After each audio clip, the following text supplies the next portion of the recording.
Hi there, it's just me.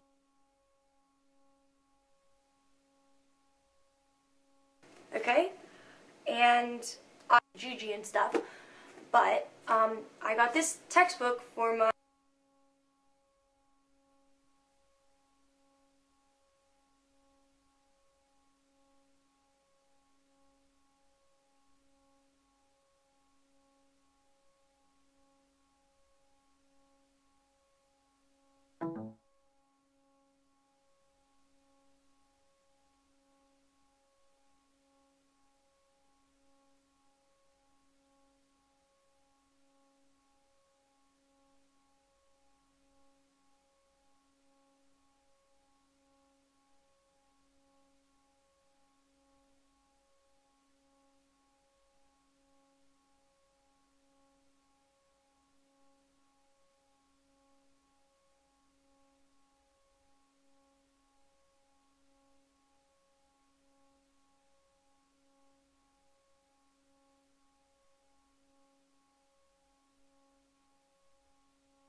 C'est bon?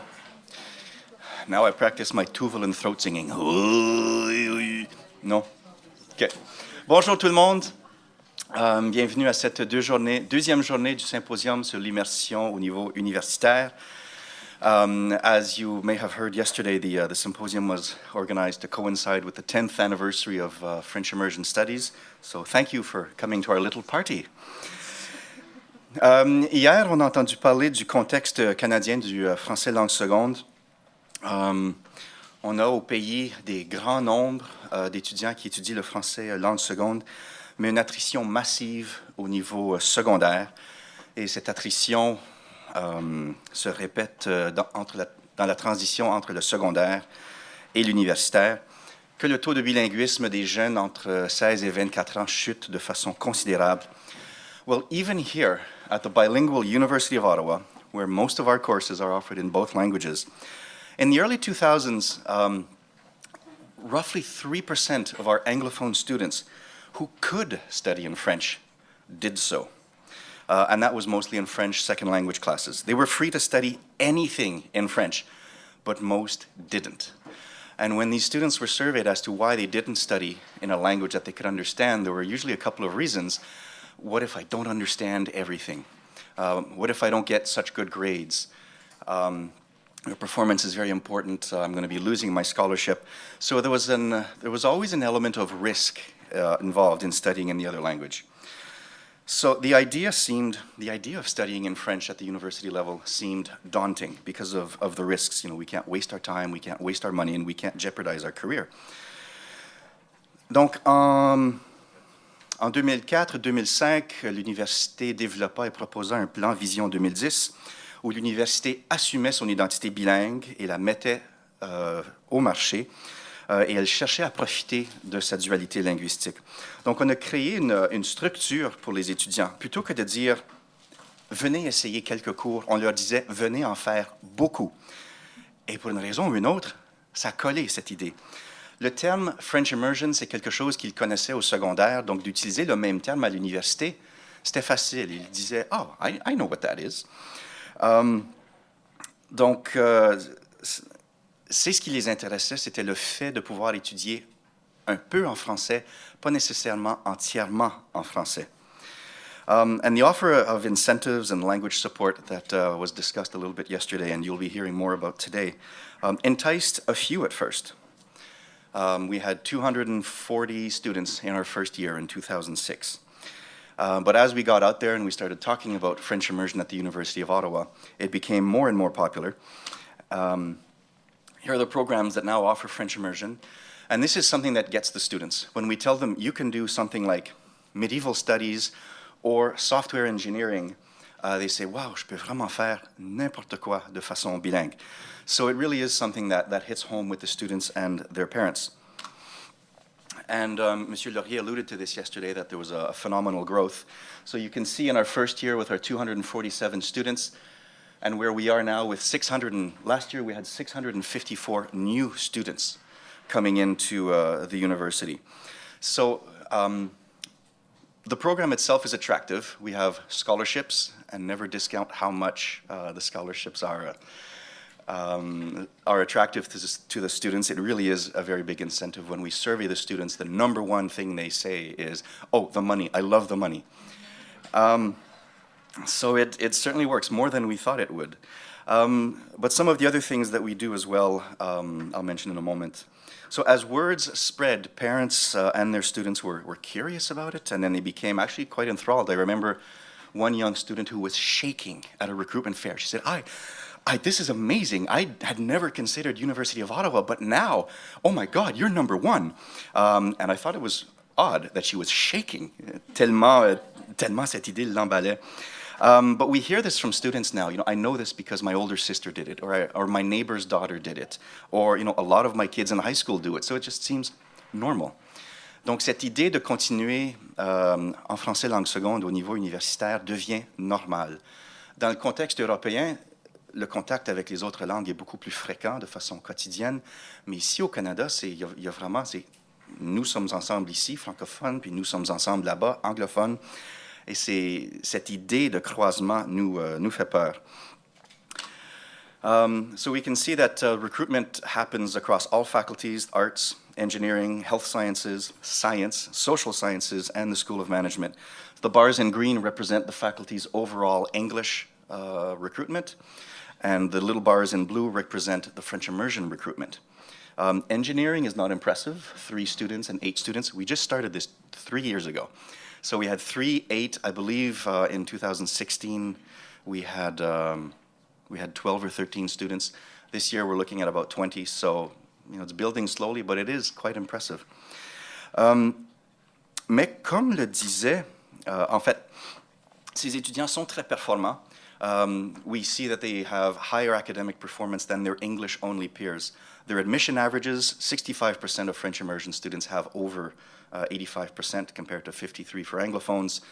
And once they're here on campus studying at the university level, their GPA of a B or higher is 73% for immersion students and 64% for the Anglophone students. So they are high-performing students. Our institutional research and planning department shows how the immersion students are scoring much higher than the Anglophone cohorts and the Francophone cohorts. So overall, attractive students to have here on campus. They are high-performing, they do very well. However, as Monsieur Laurier mentioned yesterday, the retention in French immersion is a problem. Nous voyons que lorsqu'on arrive à la 6e année, 76, 79, 76% des étudiants graduent de l'Université d'Ottawa, mais seulement 43, 38 et 38% graduent avec la mention immersion. So we lose a lot of students, many after the first year, the second year. Once the second year is done, things tend to stabilize a little bit, but there are a couple of reasons for this. And yes, I've planned it properly. So let's hear some of the reasons. I got this textbook for my French class, okay? And I read on my virtual campus that I had to read chapter 3 before my class. I'm like, chapter 3, can't be that hard. I go through it, really, it's only a couple pages, it's not that long, so I figure I can do this. So I sit down with my book, and I try to start reading it. And I have never read anything at this level of French in my whole entire life. Like, it just wasn't making sense to me. I ended up having, like, my computer there, and I had my Google Translate, and, like, every time I came across a word that I didn't understand, and you'll see how many words I didn't understand, I circled them all. Can you see that? Well, anyways, there are a lot of circled words. So every time I didn't understand a word, I would look it up and find the English translation. But turns out some of these words, I didn't even know what the English word meant. So then I had... Des mots comme hégémonie, misogynie, they look it up. C'est quoi l'hégémonie? Hegemony. Like, I don't know what that is. And she has another part. Not. So that whole class, I'm just freaking out in my head, and maybe that's why I didn't understand him for the last bit, because in my head I'm just freaking out, and I'm like, why am I here? What is going on? And then the teacher starts telling jokes, and everyone around me is laughing, and I'm just like, what did he say? But I can't ask anyone what he said, because everyone's speaking French. And then the teacher walks around, and he starts, like, asking people in the class questions, and I was like, oh my God, like, I really hope he doesn't ask me something because I don't even know what he's saying. Welcome to the university life in French immersion. Donc, ce qu'on voit au fil des ans, c'est qu'il y a des étudiants qui ont vraiment ils ont fait le français langue seconde dans un contexte entièrement anglophone. They've learned French with other English kids, pretty much exclusively. They're lucky if their French teacher actually was a native French speaker. Often, the French teacher has French as a second language as well, in varying levels of proficiency. So the students come here, and they might not have the strongest proficiencies. Someone asked a question yesterday about DELF level B1 for admission. Yeah, a low B1 is a problem. We adjust for that, and we make course recommendations. A high B1 is almost a B2. They can succeed in a university context where most of what they do is sit, listen, and read. Ils ont aussi un facteur de motivation. Why are they here? Is it just for the bursary? Is it because mom and dad are still forcing them to be in French immersion? When we did a survey of students last summer, for most of them, et en fait, quelqu'un l'a mentionné hier, en fait, c'était M. Boileau, le français, c'est utilitaire plutôt qu'identitaire. And we're going to be hearing about that a little bit later. But love of language is not priority number one, so it's harder to kick yourself in the butt when you don't really love what you're doing here.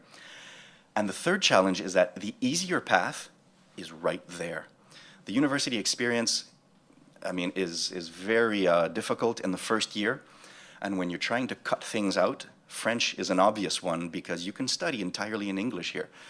Donc, le fait de savoir qu'ils ont une porte de sortie, des fois, pousse certains étudiants à l'apprendre plus rapidement qu'on le voudrait. Donc, on a vécu ce 10e anniversaire pour vivre une espèce de crise existentielle. Les premières années, on était sur le marché puis on disait « Here we are, here we are ». Et maintenant, à 10 ans, on se dit « Who are we? What are we doing? Where are we going? » Donc, on est fiers du fait qu'on célèbre notre 1000e diplômé en immersion française au mois de mai, cette année, mois de juin, lors de la remise des diplômes. Mais malgré tout ça, on se pose des questions. Où agir? Donc, on voudrait agir dans les prochaines années sur les étudiants, évaluer, examiner leur niveau de compétence à l'entrée, ce qui est exigé des étudiants en termes de cours et d'actions concrètes dans leur progression, et travailler aussi leur contact avec la langue et la culture, pour pas que ce soit un contenant vide.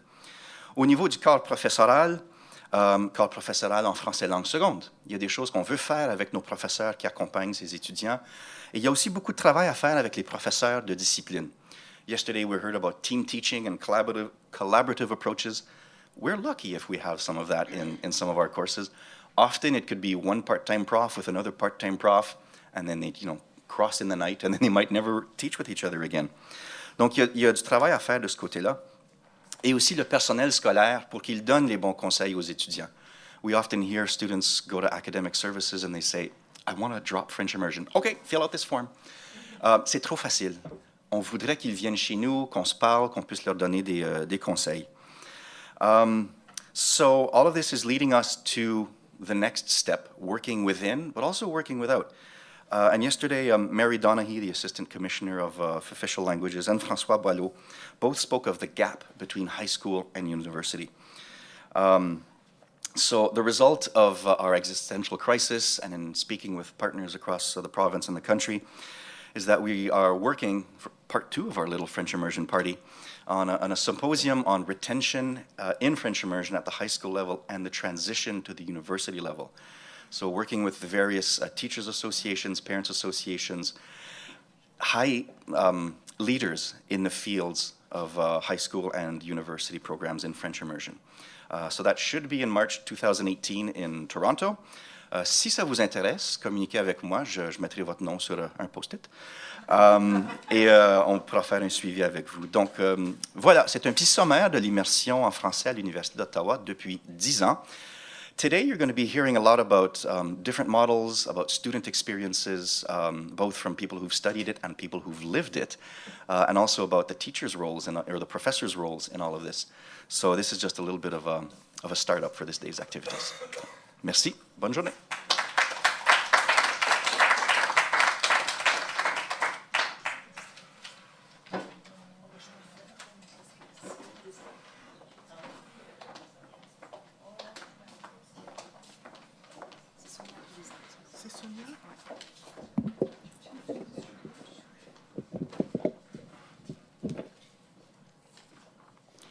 Merci, Marc. Our first plenary speaker this morning is Sonia Soltero. Dr. Soltero is Associate Professor and Chair of the Department of Leadership, Language and Curriculum at DePaul University in Chicago. She received her PhD in Bilingual Education and Literacy from the University of Arizona. Professor Soltero has over 30 years of experience in the field of bilingual and English learner education as a dual language, teacher and coordinator, professional developer, researcher, and university professor. Her teaching expertise covers biliteracy practices in bilingual education, Latinos and education, child rearing across cultures, and reading. She has extensive background in the design and implementation of dual language programs and biliteracy instruction, having collaborated with P-12 school districts across the US and dual language university campuses. She was director of the Bilingual Bicultural Education Graduate Program in the College of Education at DePaul University. At DePaul University, Professor Soltero also co-founded the English Learners Advocacy Council in Higher Education that provides a focused network for higher education faculty and other educators in Illinois who teach about, conduct research on, and/or advocate for English language learner education. Her research interests are bilingual and dual language education, Latino education, and language policy. In addition to articles and book chapters, Professor Soltero has also authored 3 books: Dual Language Education, Program Design and Implementation in 2016, Effective School-Wide Practices for English Language Learners in 2011, and Dual Language, Teaching and Learning in 2 Languages in 2004. Her honors include Excellence in Public Service Award, Excellence in Teaching Award, Native American Studies Outstanding Teacher Award, and Pascua Yaqui, how do you pronounce it? Yaqui, sorry, Tribe Excellence in Teaching Award. So please join me in welcoming Professor Soltero, who is going to present the context of learning English and Spanish in the United States. And her talk is entitled Dual Language in Higher Education, a New Way to Conceptualize the Development of Academic and Professional Bilingualism. Thank you so much.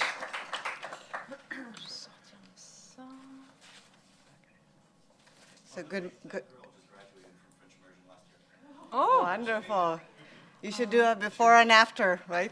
I forgot to say that too. That's excellent. She survived. Yeah. Thank you so much. So I'm And- assuming this is the PowerPoint. Yes. Start from there. Is that better? Stand here. You're taller than me. All right. Yes. So thank you for inviting me. This is extremely exciting. And Mark, I'm just thinking about everything you said. I have many ideas. This is a challenge. So I'm going to be talking about dual language in higher education, but I think yesterday and also Mark mentioned today the issue with terminology. So we are talking about here, and the title of this symposium is Immersion. In the United States, we've moved from immersion to dual language education. But I think it's mostly the same concept. And I think terminology, particularly in education, continues to change and shift. And so we're always trying to catch up with, Javier also mentioned yesterday about what immersion means in Spain. Right? So something else to mention is that bilingual education in the United States tends to have a stigma. As a negative conception of bilingual education. I grew up in Latin America and I went to bilingual education, and that had a positive perception because it tended to be private education in bilingual. But today, so my background tends to be, my research and my experience has been in the pre-K-12 system, but I have been working with and researching this university that I briefly talked about yesterday for those of you who were here, that is higher education immersion, but it's really a partial immersion if we want to talk about terminology. So I wanted to start off by sort of setting the stage because it's important, and I think Mark mentioned today and yesterday was mentioned as well, about how do we make a case for immersion or dual language education. And so all the positives, sometimes there's so many competing factors, right? Competing for funds, for money, for time, for prestige. So I was talking to someone yesterday about the competition for programs that have more prestige that are not offered in French. And so they are, I like the way that you framed the risk factors for students. And so how do we make a case for them? In the United States, so you're lucky here. Can I move here? We all, in the United States, we all want to come here. So you're lucky because you have a bilingual official. Bilingualism is officially you have 2 languages as official languages. In the United States, I'm not sure if you are aware, we don't have an official English language, but it is the sort of the de facto official language of the United States. But we do have, as you do here, the states, you have provinces here that have their own language, official languages. And so we have now 32 states out of 51 that have English as their official language. So there is not much of an embrace of bilingualism in the United States, although this is changing slowly. So this is some of the positive trends that have happened in the last 10 years in the United States. There are now whole state initiatives to promote world languages, to promote dual language, to institute that as a statewide effort to increase the number of bilingual and biliterate individuals. So places like Utah, Delaware, Rhode Island, North Carolina, Oregon, Georgia, New York City. I know New York City is not a state, although they think they are. I think they think they're a country, I think. But New York City, I'm not sure if you're aware, they have over a million students. So it's a very large district, public school district. And I don't know if you're aware, too, that North Carolina and Georgia actually have had legislation, like very severe anti-immigration legislation. Yet, they have these initiatives for bilingualism and biliteracy. So the United States is a little bit schizophrenic. Have you noticed? So we have like double think. So I don't know how that works exactly, but yes, that's what we live in the United States with. Also, coursework. Now, this particular coursework tends to be mostly in English, but it is dual language coursework, and there are some degrees on dual language education. Obviously, and I will talk a little bit about later, higher education dual language or immersion is fairly new.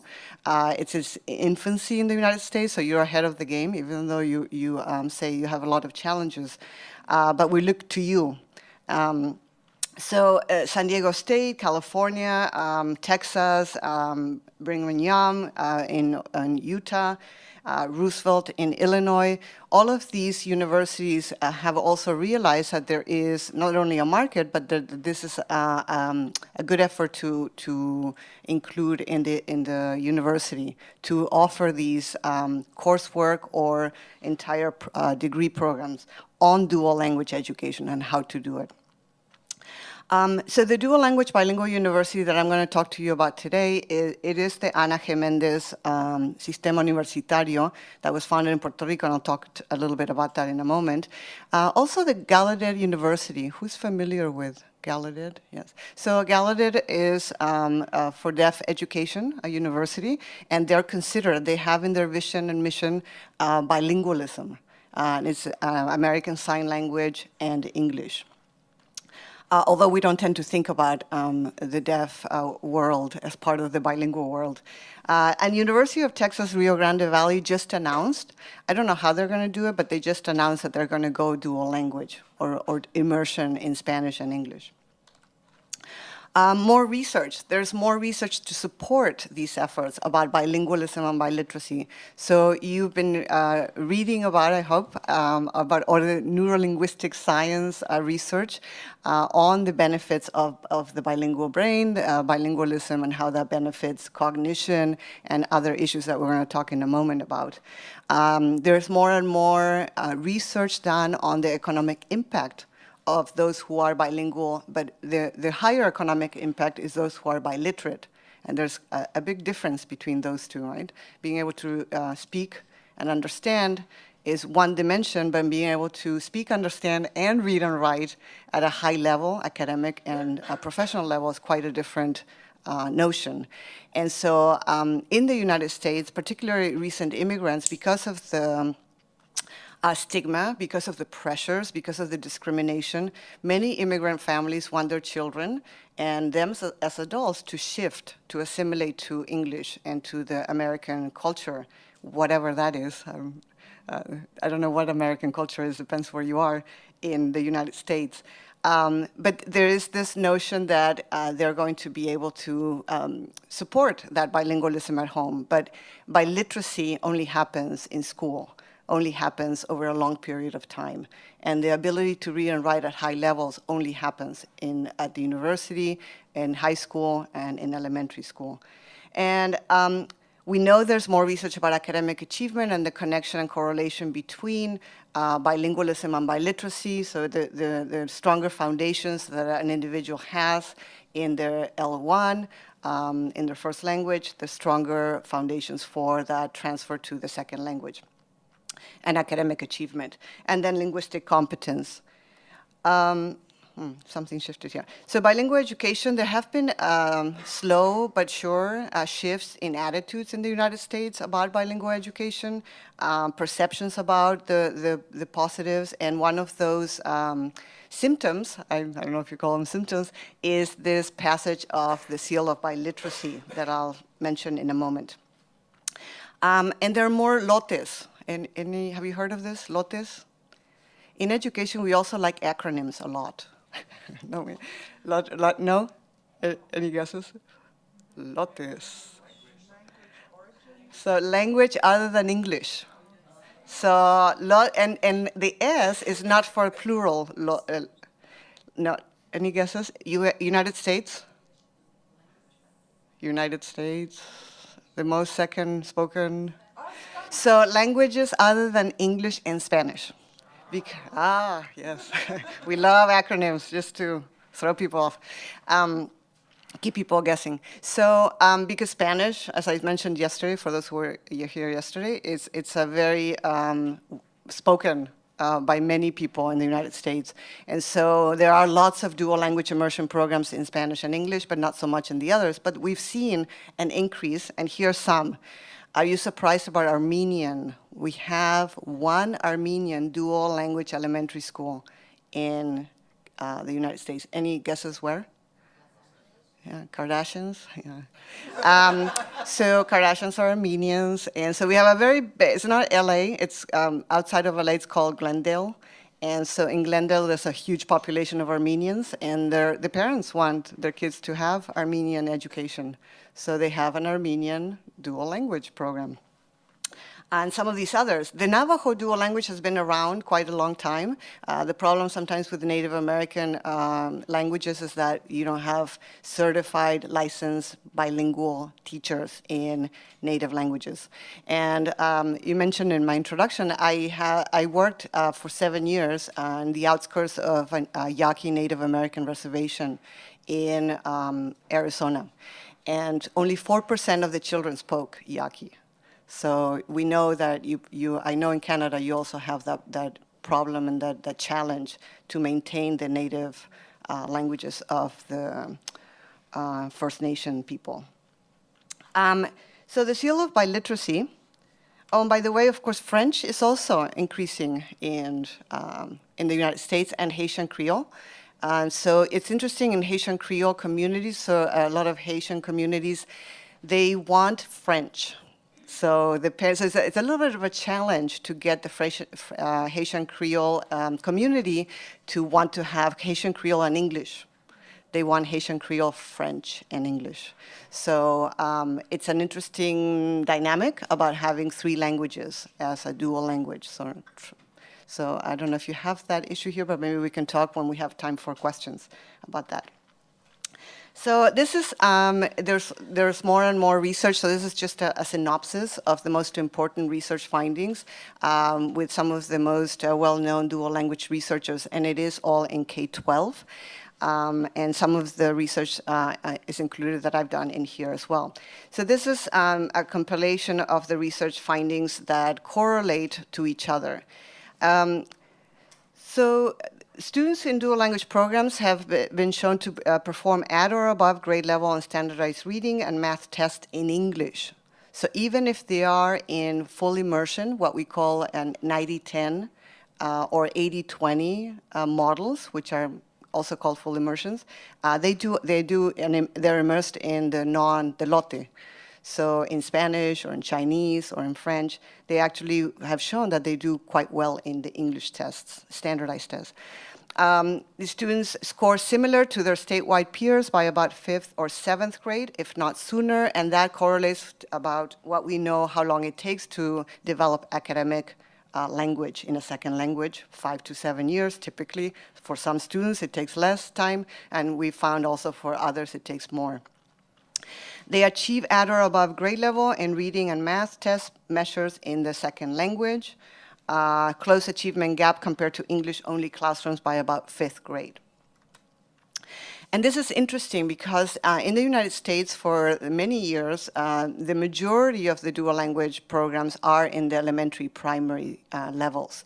And so that's still the case, but there's been an increase in offerings, dual language programs in middle school. I don't know, what do you call middle school here? So that's 7, 8, is the same thing? Yeah.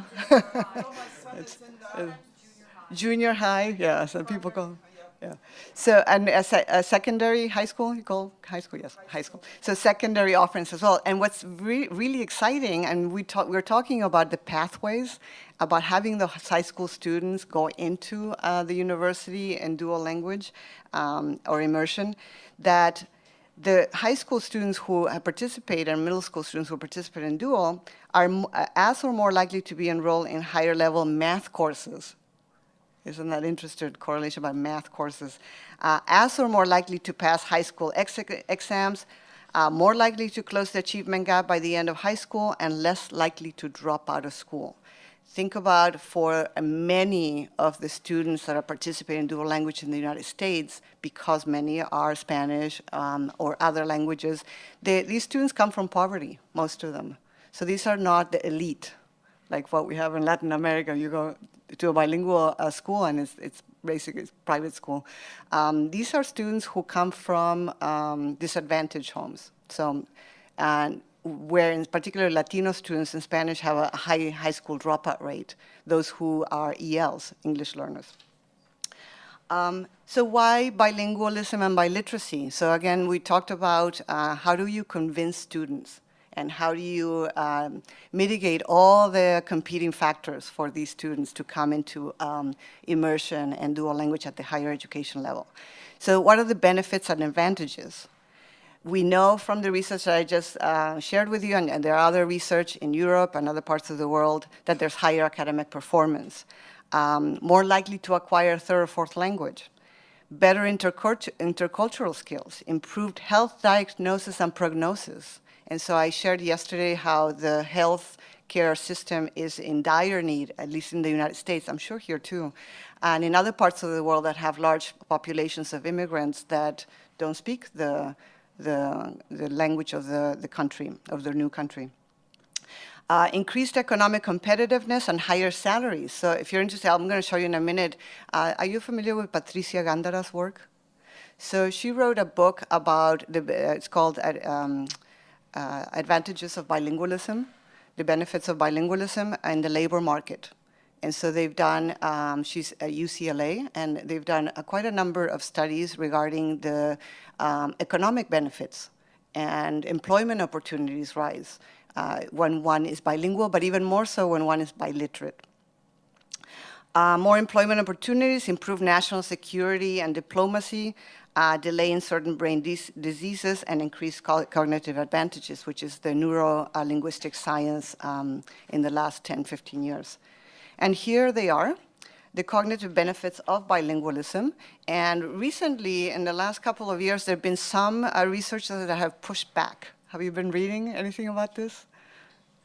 So they've been pushing back, some scientists have been pushing back about sort of questioning some of these results. But you know what camp I'm on. I'm on this camp. But we have to be ready to sort of counter-argue those criticisms, right? So we know from the research, Ellen Bialystok, are you familiar with her work? So Ellen Bialystok is sort of one of the key researchers, has been around quite a long time. We know that she and others have done research on the benefits for the executive control in the brain, that bilingualism heightens the ability to multitask. Why? Because bilinguals, and how many of you are trilingual? Quadrilingual? And is it quintilingual? I don't know. 5 languages? Yeah, so you're really strong. You're like have even more benefits. Why are we multitasking all the time? Because we have 2 languages or more in our heads, and they're activated. So we have to suppress one to activate the other. So this is why it's sort of what we call sort of mental workout.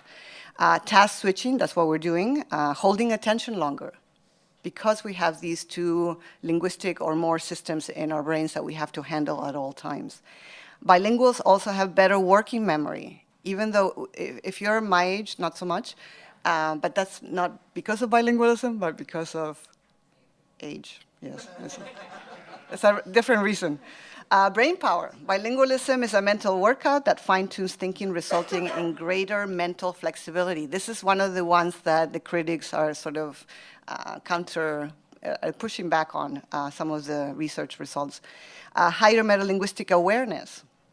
Because we have two or more language systems, so we are not automatically comparing both, but once you start paying attention to the similarities and differences between the two languages that you have, then sort of that creates this metalinguistic awareness and what I call metabilingual awareness.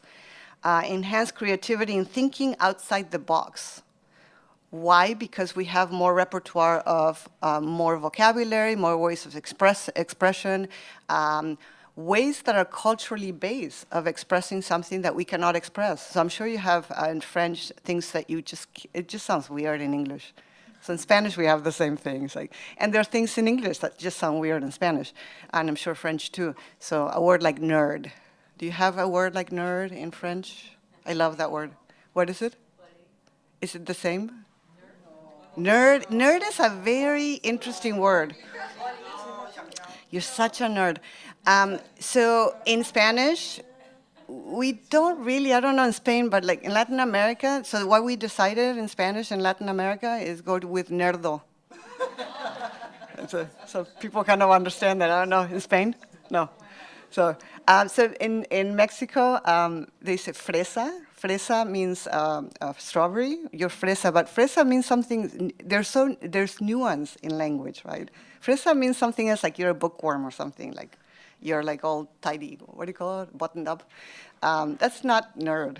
Nerd is like a really interesting thing. So it's interesting about language that there are nerds in Canada, right? And there are nerds in Latin America and Spain. But so the concept is there.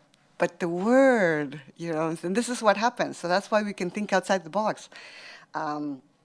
And better problem solving, because what are we doing? Those who are bilingual, trilingual, quadrilingual, we're problem solving all the time about the language and how to express and the words that we have to choose, etc. Gray matter. And because it's a mental workout, we have more gray matter, denser gray matter. Now, that doesn't mean that you're more intelligent. No, sorry. But it means that you have a greater capacity for intellect because the brain is a muscle, right? Okay, higher performance. Bilingual students generally outperform and score higher in college entrance exams than monolingual students. So when I present this in the United States, everybody kind of looks at me like not quite convinced, because we know there's a lot of high school dropout students who come from non-English backgrounds. But this is already a self-selected group that has applied to the university, right? So they're already in that trajectory, and they score better. And then we know about the delay of Alzheimer's and other types of diseases like dementia. Now, it's delay. Don't think, if it's not, you're not gonna get it. No, it's just delay. And so the research says 4 to 5 years delay. So, you were hoping, huh? Okay, so Patricia Gándara, this is from the Civil Rights Project, UCLA Educational Testing Services, found that biliterates, not bilinguals, biliterates, earn more, whereas monolinguals lose $2,000 to $5,000 US dollars annually as a result of losing their home language. Have more social networks, biliterates, and go to college at higher rates, which dramatically, of course, increase income, right, and earnings.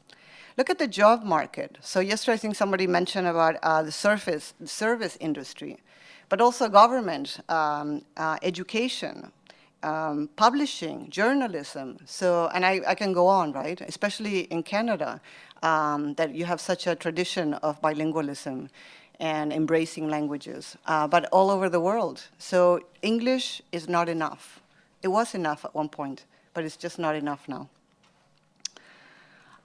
So the Seal of Biliteracy is an official, so I asked yesterday whether you have an official kind of recognition, and I believe that I was told that you do have in the students' transcripts or their diplomas.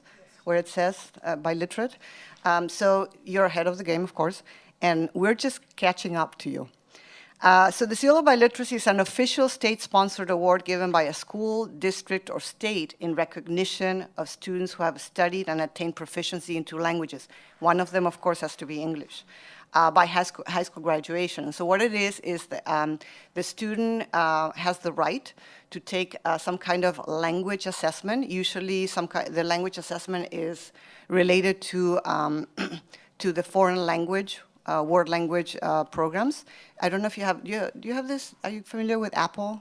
The Apple, that's sort of the word, ACTFL. You're familiar with ACTFL? So ACTFL uses Apple, at least in Illinois, as the benchmark. And so we've also been discussing about in the states that have passed this biliteracy seal, what is the cutoff to earn the seal? And so they decided to, in Illinois, they decided to do high intermediate, which it doesn't quite equate to B1, right? B1 is a lower intermediate? Yeah. So high intermediate, which some people are like, oh, high intermediate is not enough. And so the discussion, this is all very complex. The discussion is, where do we do the cutoff? At full proficiency, then you're going to have very few students be able to attain that seal of biliteracy. So now they're talking about having 2 tiers. So that high intermediate and then full proficiency. So kind of like a gold medal and silver medal, something like that. So I want you to look at this map. And this is, so the first seal of biliteracy was passed in California. Again, schizophrenia, because California got rid of bilingual education in 1998. But California in 2011 passed the seal of biliteracy. So schizophrenia. By the way, one of the positive trends, California in November, there was one good ray of sunlight in November,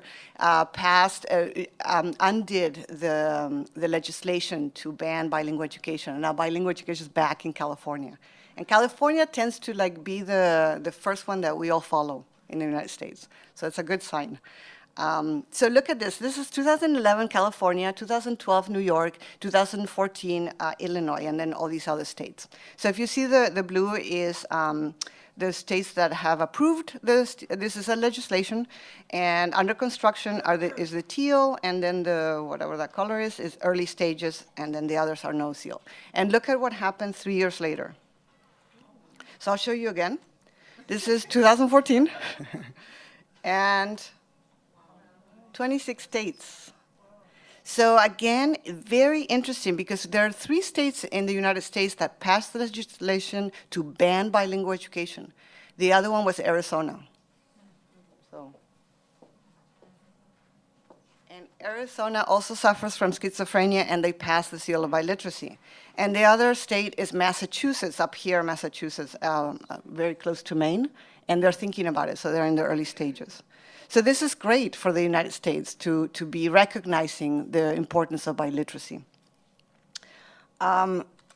So let's shift now. This is all sort of the foundation for why we should be doing this. There's research, there's evidence, there's advantages and benefits. And so now I want to talk about this particular program, university system. So I shared yesterday, Sistema Universitario Ana Geméndez, short for SWAGM. And they have the first of its kind dual language partial immersion campuses in the continental US. They are based in Puerto Rico, and they expanded to the United States. And so they have the Spanish-English balanced language distribution of instruction, and so half in Spanish and half in English for all courseworks, for all degrees. And the purpose is for students to use and develop their cultural and linguistic assets and talents. It's a very additive philosophy. And it is for students, so it is sort of the traditional type of degrees, but there is sort of this focus for professionalizing the students. So it's, of course, academic, but they're all in there for a profession, right, to attain some kind of professional either license or degree. So in their vision, they talk about A dual language professional is one who confidently demonstrates professional competencies in their field of study in Spanish and English. And this word confidently is very interesting because it was placed there for legal reasons to a certain degree. Do you have any idea why?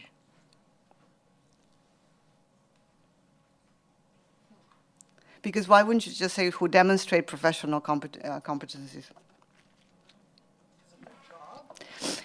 Because they can, as a university, you can't guarantee that they're going to become fully proficient in the two languages, right? So confidently sort of gives a little bit of a legal out in terms of the level of proficiency. This is, I don't know if you've had this issue. In the United States, everybody loves to sue, and so we're sue happy. So, in this context, it would be very easy for a student to sue. I didn't come out of this university fully bilingual and biliterate. And that's your fault, of course. So a little side story, when I was in elementary school, I remember the first grade teacher and the principal and the district got sued by a parent who the kid was in 5th grade and didn't know how to read. So they sued the first grade teacher because supposedly that's the grade where you learn how to read. So this is the reality in the United States. So Puerto Rico and continental US. In Puerto Rico, it is the largest non-for-profit private university and has an enrollment of over 40,000. I believe your university is over 40,000 as well, right? It's accredited by Middle States Commission of Higher Education since 1959, and in 2013 is when they opened their first campus in Florida, in Orlando. And it's called specifically discipline-based dual language immersion model. So discipline-based rather than academic, right? Or content-based. So it's talking about the discipline as sort of the basis for providing the instruction in the two languages. 2006, South Florida campus, which South Florida, this is very close to Miami. Tampa, 2010, and they opened a campus in Maryland, near Washington, D.C., and then recently in Dallas. Look at the student demographics. So when they opened in 2003, 2004, this is this graph over here, the majority of the students were Puerto Rican. And if you know Florida, there's a large population of Puerto Rican community, and I know you don't like community. I don't want to say community. But look at the change in 2016, 2017. So Florida has, people think Cuban, right? But there hasn't been such an influx of Cubans recently. So Puerto Ricans, but now there's a large influx of Central Americans, northern part of Latin America. So it's interesting, I don't know if you can see at the very bottom, there are also students in this Spanish-English dual program, university program, people from Haiti and France and Angola and Virgin Islands, so people that students that are not necessarily Spanish speakers and may not have English as their first language either. So, any questions? Yes? Yes. It had to do, the previous slide, it's a non-profit private university. Yes. So can you give us an idea of the tuition fee? Just general. Yes. Is it expensive or cheap? It's in between. So I don't know if you know, in the United States, things is crazy in the United States. I have to move here. So the public universities, the tuition in public universities has skyrocketed in the last 15, 20 years. So, for example, I'm in a private non-for-profit university at DePaul. It's the largest Catholic university in the United States.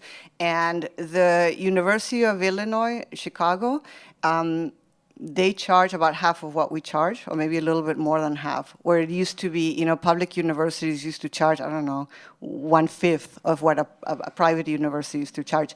So this is in between. They're not expensive like my university, as expensive, but they're not as cheap as a private university. So I'm not quite sure, so I don't want to quote how much. It's in between. It's in between. Yeah. All right. Later for questions. Yes, she's the boss. Yes. Okay, move on. So in the campuses in the United States, in the continental U.S., there are now a little less than 4,000 students right now enrolled. 29 nationalities. 23% of the students are female, which is interesting, which is kind of correlates, not this high, but in the United States, there are, I don't know, close to 55 to 60% of students enrolled in university are female. Look at the average age, it is 38 because this is an adult accelerated, the campuses in the United States are for adult accelerated, even though they have day programs for students who are 18, 19, 20 years old, but they're smaller. They've graduated since 2003, 2,124 students, and I already shared that they have 39 academic programs, including things like nursing, pharmacy, education, business, marketing, accountant, all the things that go along with commerce, the field of commerce. So SWAGM in the continental United States, courses meet once a week for 4 hours. So it's, they also have day program, and these also meet once a week for 4 hours. And they offer classes on Saturday, and they offer classes mostly in the evening, but also in the morning. All the support and academic services are provided in English and in Spanish. Accredited degrees at the associate bachelor's and master's level, offering accelerated dual language Spanish-English, adult higher ed programs. And upon admission, students take a placement test in English and Spanish to determine language proficiency for placement at the appropriate language level. So we're going to talk about assessment in a moment. It's interesting that there is no minimum requirement for minimum requirement in English. There is a GPA. Do you use GPA here too? Yes. So there is a GPA, a minimum requirement, because of course, otherwise they wouldn't be accredited by the accreditation group. But there is no minimum requirement for English. And most of these students have English as their second language.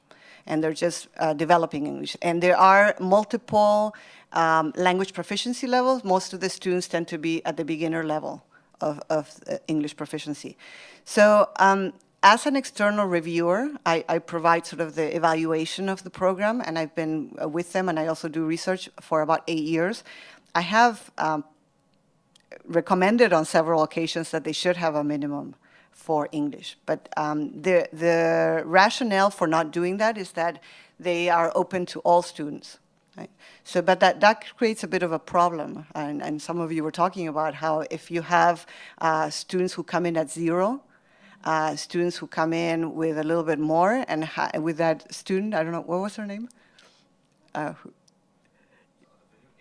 Adrian. So she was probably at a B1 level, so she had some, right? But you saw the book. That was great. I love that. So it's a little bit of a challenge, and things, you know, as you apply programs, you have to tweak and you have to modify according to the research that you find and the data that provides information for doing that. So it is a diagnostic test in English. This AccuPlacer is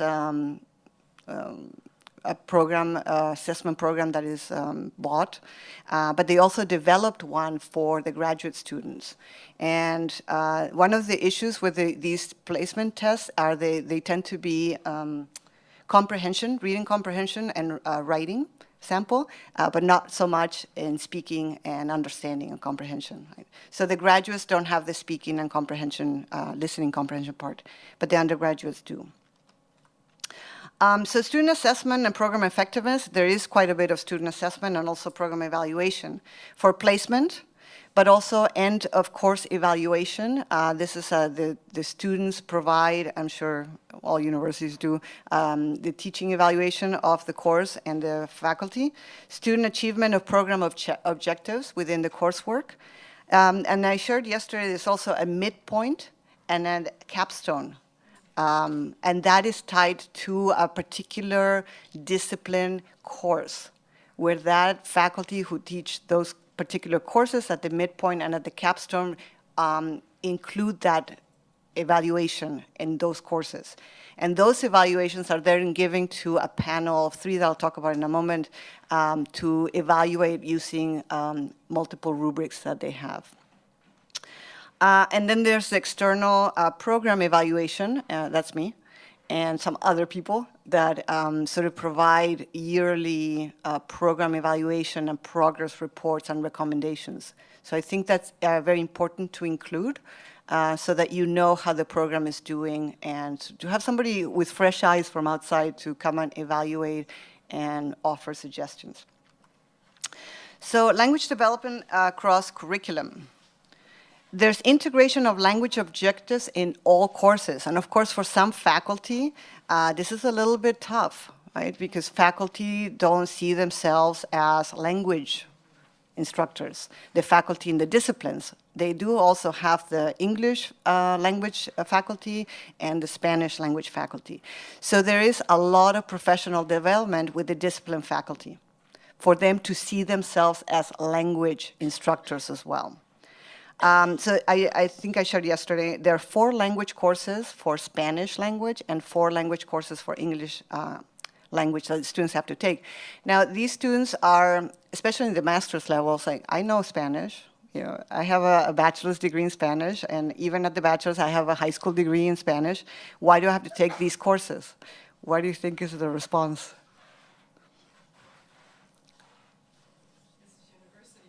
This is university, but I don't know if that's going to cut it for them. So you know what? They tell the students, what level of sophistication is your Spanish, right? So we have different levels of sophistication. And so that you are the university, even though you're a Spanish speaker, you're going to continue to develop that sophistication in terms of writing, in terms of vocabulary, in terms of understanding the language at a much higher level. And once they start taking one class, they realize, oh, yeah, I speak Spanish, but I know how to read and write in Spanish, but I can improve, right? So many of you have PhDs in French, and some people have PhDs in Spanish and PhDs in English, because we can continue to develop at that level. So a bachelor's, just because you have a bachelor's in the medium of English doesn't necessarily mean you have that level of proficiency. Language objectives, assessment. Oh, so by the way, in the master's level, they take 2 English classes and 2 Spanish classes, because they can't. You compress the curriculum. You can't take as many courses. So it's a challenge to include all these language courses in there. There are language objectives, assessments as part of student performance evaluation, and this is a challenge too to implement. Where I'm the accountancy professor, and I have to evaluate the students 70% on accountancy content, and 30% I have to evaluate on language. And 15% is English of that 30%, and 15% is in Spanish. So there has to be a lot of support for the faculty to be able to do that, because they're not language experts. They don't know how this works. And faculty, so I'm telling you, on intensive professional development, on language development strategies, language development assessment, and how to teach differently for students who don't quite understand. So the case of the student that we saw in the video, it made me think about what could have been done to help that student at the beginning stages. So one thing is to provide maybe some readings in English, right? Maybe some readings in English, so that the student, what was one of the word, hegemony? So hegemony, if you don't know it in English, then it doesn't help, right, to do the Google Translate. So understanding those concepts beforehand, before they read, and that's one of the strategies in bilingual education. The use of both languages in all content courses, but not simultaneously. So Lauren was talking just a bit about translanguaging, and I was talking to him last night about their camps, and the camps are they put the stakes down. And I'm in one camp, sort of, yeah. So in this model, it's very important and very strict language boundaries and separations. So the week that is in English, it's only in English. Now the students are more than welcome to provide responses and answers in Spanish. And the week that is in Spanish, they don't tend to provide answers in English, but it's just Spanish. So, and that's works pretty well. people don't translate, the faculty don't code switch much. Every so often, though, I've been integrating the cross-linguistic connections. So that is the comparison and contrast between English and Spanish that didn't happen before. So when it was English, we just did English, and when it was Spanish, but pointing out cognates, pointing out grammatical, syntactical differences between English and Spanish. So, for example, in Spanish, we put the adjective before the noun. No, the noun and then the adjective, and in English, the other way around. So, perro negro, and in English, black dog. So, making those connections and differences, phonological connections and differences. So, the CH in English, why is it k sometimes? And why is it ch sometimes? And the sort of a word like characteristics in English has a CH, and in Espanol, características, it just has a hard C. The soft C and the hard C are sort of similar in English and Spanish. So those are the kinds of things that they're incorporating, even sticking to the language of the week, but making those connections, similarities, and differences. The course materials are provided in both languages. Now, the way that they do that doesn't become extraordinary in terms of the cost for the students is that these are online. The majority of the materials that they read are online texts. So it's cheaper that way. Biliterate faculty and staff, everyone speaks Spanish and English, and everyone is biliterate at a professional level. So all the staff are bilingual, biliterate. All the faculty are bilingual, including those teaching the language courses. So the faculty that teach English, they're also bilingual. So not that they use Spanish, but they can understand the students when they're teaching English. So this is your model from Canada in the 60s, right? Where the other teach. And so we talk about immersion in the United States. It's English immersion is bad. And so we always in the field compare to Canadian immersion. Canadian immersion is good. U.S. English immersion is bad. So one is additive, one is subtractive. Why? Many reasons, but one of them is the Canadian immersion. All teachers are bilingual in English and French. Are they still? Sort of? No, okay. But the English immersion, they're just English-speaking teachers, right? They're not bilingual, and all kinds of other differences. So, Kenna, we always look to you. Faculty and staff are role models for dual language professionals. So not just for academic, but also as a professional. They provide sheltered environment to support language needs of students. And there's also this cultural diversity management training.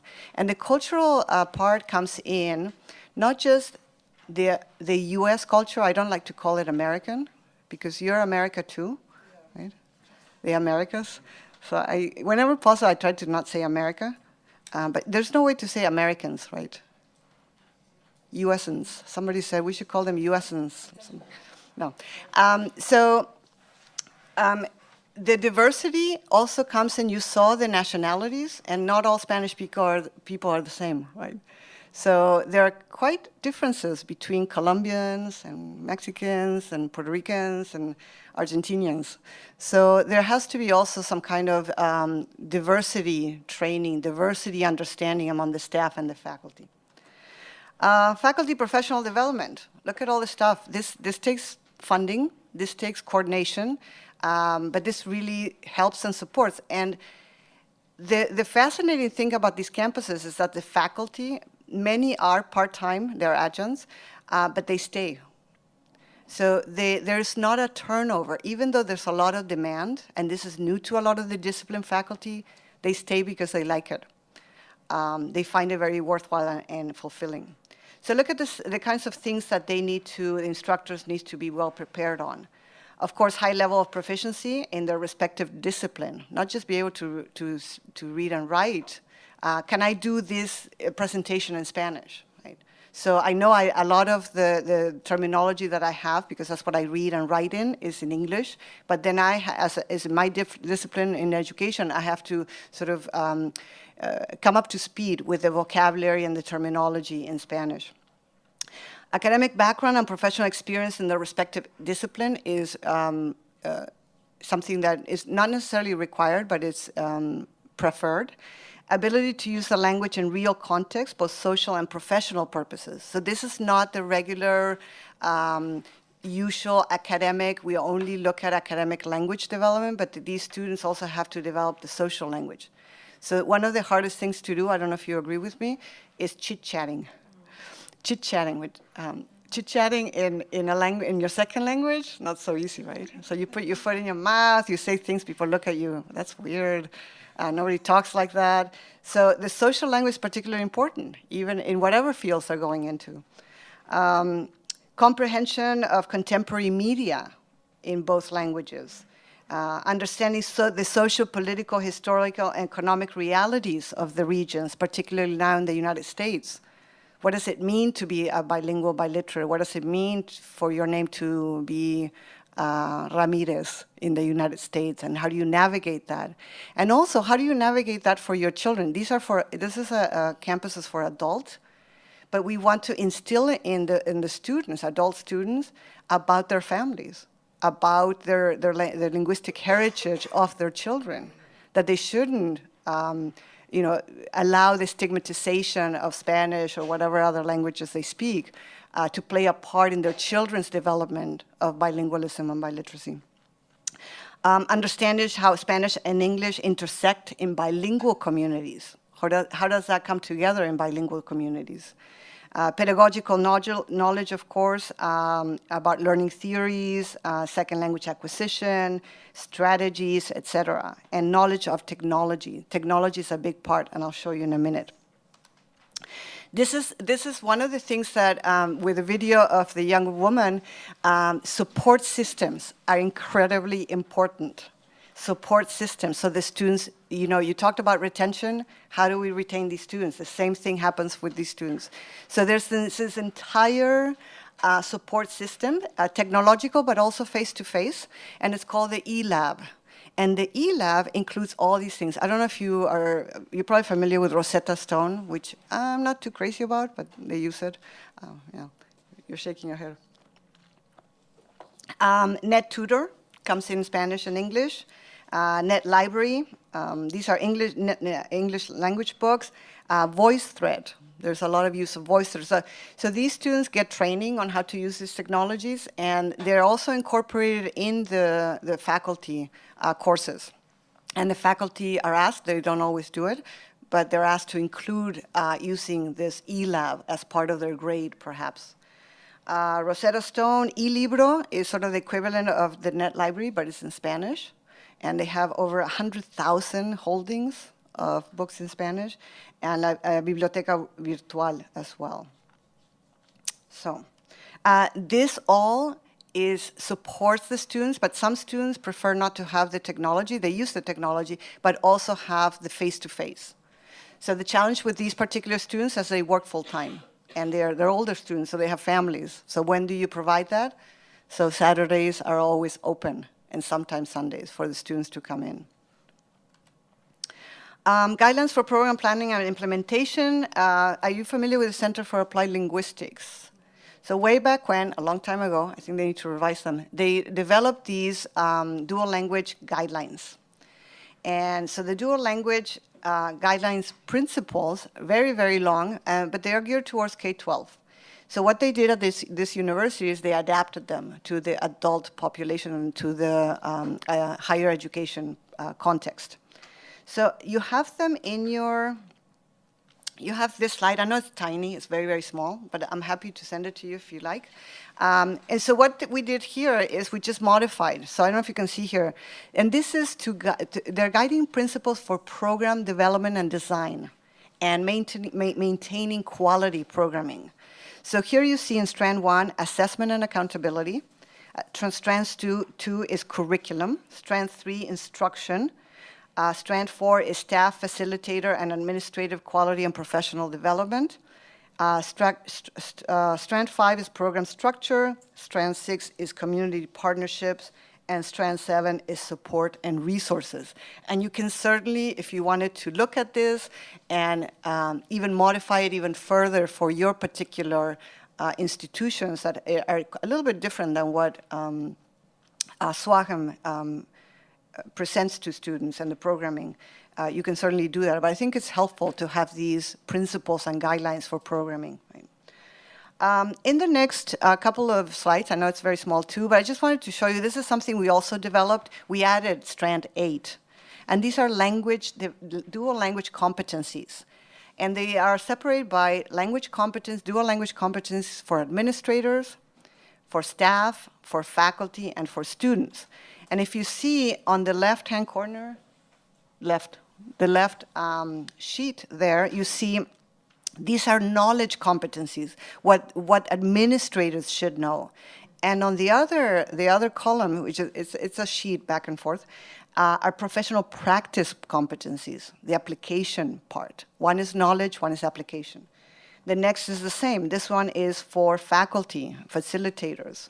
One is the knowledge competencies, these are the things that they're supposed to know, and this is the other is the practice or the application. So participate, you see the kind of language, participate, create, model, follow, action words, right? The next one is for staff, practice and knowledge, and the next one is for students.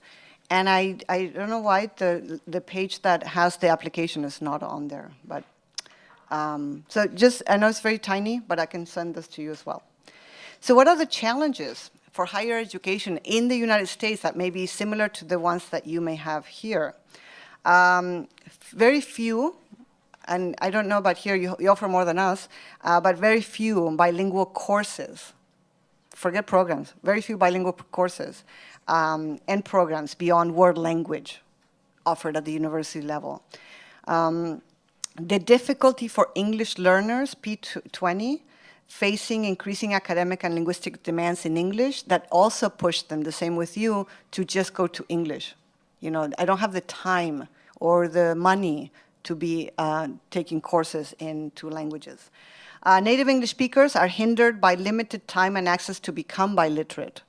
So they're trying to, at this university, to attract English speakers. So imagine that would be the 2-way model. Right now it's kind of a 1-way model. So how do we attract them? And we have to attract those kind of English native speakers or monolingual speakers, hopefully not monolingual, that have had Spanish in high school and elementary. Difficulty in making changes to existing higher education curriculum. So in my own university, trying to change the curriculum, is it like that here? Oh my God. It's like you think you were just like, it's just really difficult. It just takes a year long to change anything in the curriculum. 1,000 people have to agree, 1,000 people have to discuss it till the death. So it's difficult. How do you move things around to make room? And maybe that's something to consider. Instead of adding more credit hours, how do we consolidate some credit hours and some courses so that you can make room for more courses in French? Increasing demand for biliterate workers across professions is not adequately addressed by current world language programs. And so I don't know here, but in the United States, world language in high school is maybe, I don't know, 45 minutes 3 times a week. That's not going to make you proficient. Limited access to higher ed faculty who are fully biliterate. At my university, in the late 90s, we did do a bilingual program. And it was funded by a grant. The grant ran out, and the university didn't pick it up. And the way that it was done was quite different from this one. The way that it was done, it was they identified faculty that were already there who were Spanish speakers. So my husband teaches sociology. He's from Mexico. He taught his sociology class in Spanish. We have a colleague from Cuba, and he taught history. He's a historian. He taught that history course in Spanish. So that's the way that we tapped into the linguistic capital that was already there. They didn't require to hire any other additional faculty. So the coordination is what took money. Right? The coordination, making sure that the students were taking the courses in appropriate ways, you know, identifying course texts and materials. So that's the type of thing that takes funding to do this. So identifying course materials in the 2 languages and articulating between institutions that it's already been talked about between high school and higher education institutions. Opportunities, it's not all bad. How do we cross-pollinate through curricular partnerships between foreign language departments and other academic units? So in the United States, in my institution, we call modern language departments. Is that what they're called here too? So how do we they don't talk, we don't talk to each other. In academia, we like silos. Nobody talks to each other. Why not? Cross-pollinate. Create pathways for biliterate students, pipeline, pre-K through 12th grade, and then into P16, P20. Targeted recruitment and hiring of bilingual, biliterate faculty. So as faculty leave or retire or move, having the university have a plan, a strategic plan to hire more bilingual, biliterate faculty in those disciplines that are necessary. Faculty exchange partnerships with target language countries, why not? Incorporate cross-national programming via digital medium so that you could have, teleconferencing and have sort of people from other parts of the world that speak the target language.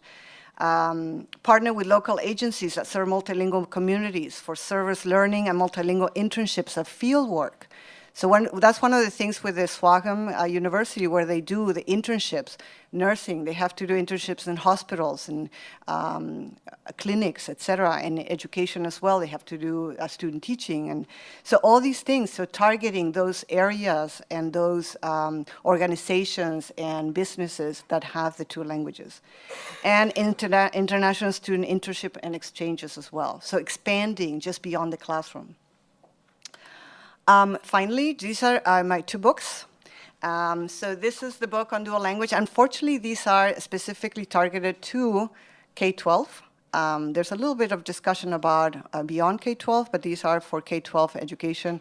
Maybe we can all collaborate and create a book for the higher education programming and design. And my other book is about English language learners in the United States in general, program design. So we have about 10 minutes, 5 minutes for questions. Yes. The Swagam initiative is fascinating, but I'm a little I'm sort of overwhelmed by how does it work? I mean, it seems you have a very complex number of campuses, you have a number of kinds of Spanish to deal with, even some other languages, and you're speaking about 4 hours a week. Now, is it 4 hours a week per course? Per course. So someone could take 4 or 5 courses? Yes, but they typically don't. People who are just taking one and they're working full time. Yes. So most of them, so they don't have semesters. They have sort of shorter quarters. So some of the courses are 8 weeks. Some of the courses are 5 weeks. So it's intense for students. So they typically, the 5-week courses, they don't take 2. The 8-week courses, they do take 2. But they would be working on them with the teacher only 4 hours a week, and of course they have their homework to do. Yes. So forth. Right. These are mostly working people, though, older working Yes. people who are trying to add a Yes. qualification. So it's very challenging because they're older, and because most of them don't speak English fully, and they're working and they have families. So it's very challenging to do an accelerated program, which is the adult education sort of model, and add to that learning a second language. And it's very challenging for them, but I'm just thinking organizationally. Organizationally, yes, you do need people, and that's what takes money, right? So you do need several people to sort of to do different parts of the program design and implementation. There is an academic director, and the academic director does the hiring and also the support. They've instituted a mentorship program with more senior faculty that have been there a long time, so to provide that support for the younger, or not the younger, but the newer faculty, and particularly for the discipline faculty. So, Where people sit and where you go physically for the class. yes. But this computer literacy seems to be essential. Yes. You have to teach that first. Yes, and it's very difficult. Some of these students don't know how to turn, very few, but they don't know how to turn a computer on. So you have to provide lots of support services, right? And some of this, even me, it's a little overwhelming, all this technology. But they have talked about online, and most people push back to offer online, because that would be easy, right? You stay at home. So in my own university, everybody wants online. Then you give them online, and the students are like, I don't think we like it all that much, right? So that's a good thing, I think. I like online. To this situation, Yes. I think it's also a lesson that people want the face-to-face, even Yes. this And for language, you must have face-to-face, yes. Other questions? Yes?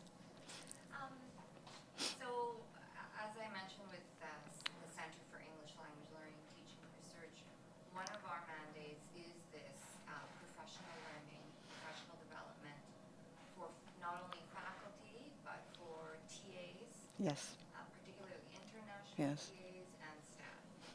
So I'd like to know a little bit more about how you provide incentives Yeah. or motivation, because we are not technically a dual language. You know, in some programs, Right. 60% of the students are learning, it's a submersion model essentially, are learning in the discipline in their second language. Right. So, you know, we're offering these workshops. Nobody comes, yeah. Well, there could be more uptake. Yes, that's a challenge to do that. A lot of the discipline faculty, surprisingly enough, they're hungry. They don't know what to do. So they're hungry, they come. After a while, they stop coming. So incentivizing the faculty with certificates, sometimes with, you know, a little bit of money, some kind of, I don't know, monetary reward or something like that. Originally, what they had is 3 tiers of professional development, and you move from tier 1 to tier 2 to tier 3. They haven't really implemented tier 3 because it's a little bit much. And most of these faculty, full-time faculty, have other things to do, and the part-time faculty have full-time jobs. So it's a challenge to get them in. I think once they see the benefits, that it's going to make their life easier in the classroom, then they come. One of the things they did shift is to provide more online. So they put like more webinars, you know, more online, these kind of things, so that they don't have to come physically to the campus. But it's a challenge to do that. I think the word spreads. I think, where's that, word of mouth? Word of mouth spreads, and this is going to make your life easier in the classroom, and then they come. But it is a challenge. Yeah. Yes. Is there a push in the U.S. for you talked about these immersion programs, and with Spanish in particular, for Spanish unilingual education or unilingual? No, that's interesting. Secondary or what is K-12? Oh, that would be, oh no. So is that? That's radical. No, no. Because it's a question. So, It's a yeah, it's a tension, if I can use that word. yeah. In Canada. Full immersion, truly. Yeah, and because for I mean it's a question of responding to the wants and needs of Anglophones or Allophones wanting to learn French, and then Francophones wanting to Right. learn and live in a French language setting. And so that's Yes. that No, actually, you're interested. It's interesting you bring that up because the university has had, because of the political context, the government has contacted them about, you know, they want to see evidence that this bilingual at the higher education level works, because they're concerned that half of the curriculum is being done in a language other than English. And this is the politics, right? So that would probably not be, yeah, I know. But also because we're so close to Latin America, so I think if people wanted to do that, they'd probably do, you know, Fulbrights, or they would go up, you know, not far away from where we are to do that. I think it might be a little bit different in the French context, the French language context. Can I ask as a follow-up to that, have there been any studies of Spanish-speaking students who've gone to these other K-12 or post-secondary institutions, and the rates of language transmission when they have their own kids? Is there a correlation there, or? I don't know of any such. I think there's a couple of case studies like that, but that's a very interesting. So what we do know anecdotally is that those who have gone to dual language and have their own children, they want their children to go to dual language schools as well. But I don't know if that's been done, you know, sort of like large-scale research study. But anecdotally and case studies, I've seen those, yes. Yeah. Any other questions? I have one. Yes, okay. You mentioned faculty professional development, Yes, and you said that Yes. They come to the workshops and Yes. how do you do that? We're not trying. I think it's part of the culture. And it's part of the culture that started from the onset in 2000. So for you, if you don't begin with that part of the culture, you have to build that culture, right? So you have to build the culture, and I think word of mouth. If you provide professional developments that are really beneficial, that are applicable, that the faculty can go and apply the next week, then that starts to get spreads around. And faculty is 4 hours of teaching. I teach 3.5, and I teach in the evening as well. That's a long time to keep students interested and engaged, and So I'm looking for strategies. I'm looking for somebody to help me with evaluation, all those things. So I think it's creating sort of a cadre of really good faculty that are enthusiastic, and they will tell the others. And so you have to create really engaging professional development for them. Maybe feed them too. I don't know. That always works. Yes. Sorry, we found that when the professional learning workshop is discipline specific, contextualized, Yes. they'll Yeah. come. If it's Yeah. something just generic, Yeah.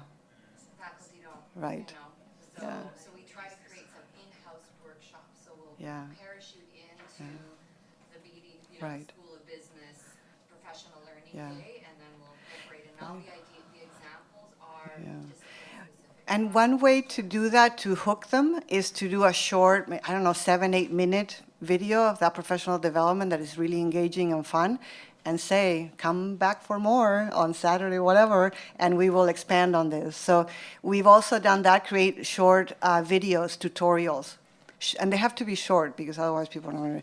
So 6, 7, 8 minutes tops of particular strategies that the faculty can use to support students. Comprehensible input, yes. Anybody else? Time for one more question. Sorry. Yes. But sort of just further to that, is the challenge in attracting faculty, pardon me, to these Yes. these kinds of workshops and initiatives? Is it partly a reflection of the reality of that half the faculty are part-time now, right? That is our relationship with that challenge. I mean, people who are more transient in and out of their teaching, and who, as part-timers, have other engagements or have other commitments where they're trying to get an income. Yeah. Doing other things. What we found is that part-timers actually sometimes are more dedicated than full-timers. Have you seen? Because they're there because they want to be. They don't have to, they have full-time jobs. They want to teach, right? So I think part-timers are the ones that are more interested in finding, ways of how to make their lives better, easier at, teaching and instruction. So I think the part-timers seem to be the ones that just want to be here, unless they're sort of the professional part-timers that have a part-time job in this university and that university, and that's really difficult, right? But many of those part-timers sometimes want to become full-time. And so another thing to sell the professional development is, if you offer it for free, is to remind people, look, this is a very expensive professional development. Typically, people pay, whatever amount of money, and we're offering it to you for free. So it's for your own professional development. You can put it in your CVs. So sort of, you have to do a little marketing, try to sell it to them, because it is beneficial in multiple ways. I don't have all the answers. Some answers. Thank you. Thank you very much.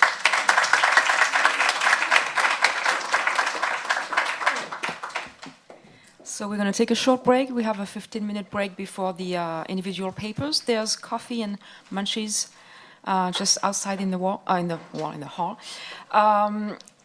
Also, a quick reminder: there is in your registration kits or bags an evaluation sheet for the symposium. So we still haven't figured out where we're going to collect them, but but if you can take a few moments to fill them out, and we'll figure out where to ask you to bring them. But yeah, well, take some time. So we'll take a short break and be back à 10h15 pour les communications individuelles. Merci.